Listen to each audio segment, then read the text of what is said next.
Commission इजलास से पहले जस्टिस मंसूर अली शाह का एक और खत। जस्टिस मंसूर अली शाह ने सेक्रेटरी जुडिशल कमीशन को खत लिखा है।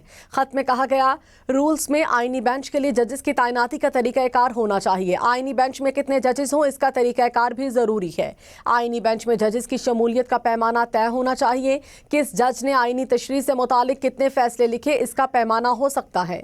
कमीशन बगैर पैमाना तय किए सुप्रीम कोर्ट और सिंध हाई कोर्ट में आईनी बेंच तश्कील दे चुका।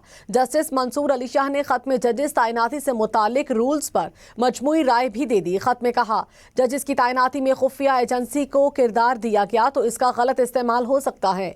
जुडिशल कमीशन में पहले ही अक्सरियत एग्जीक्यूटिव की है। 26वीं आईनी तरमीम से मुतालिक अपनी पोजीशन वाजे कर चुका हूं। पहले फुल कोर्ट बनाकर 26वीं आईनी तरमीम का जायजा लेना चाहिए। रूल्स पर मेरी राय तरमीम और कमीशन की आईनी हैसियत तय होने से मशरूत है।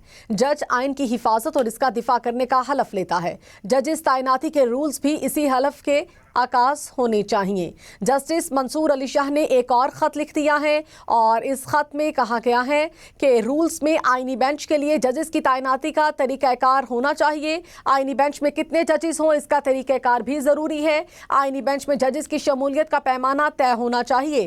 किस जज ने आईनी तशरीह से मुतालिक कितने फैसले लिखे इसका पैमाना हो सकता है। कमीशन बगैर पैमाना तय किए सुप्रीम कोर्ट और सिंध हाई कोर्ट में आईनी बेंच तश्कील दे चुका। जस्टिस मंसूर अली शाह ने खत में जजेस तैनाती से मुतालिक रूल्स पर मजमूई राय भी दे दी। खत में कहा, जजेस की तैनाती में खुफिया एजेंसी को किरदार दिया गया तो इसका गलत इस्तेमाल हो सकता है। जुडिशल कमीशन में पहले ही अक्सरियत एग्जीक्यूटिव की है। 26वीं आईनी तरमीम से मुतालिक अपनी पोजीशन वाजे कर चुका हूं। पहले फुल कोर्ट बनाकर 26वीं आईनी तरमीम का जायजा लेना चाहिए। रूल्स पर मेरी राय तरमीम और कमीशन की आईनी हैसियत तय होने से मशरूत है।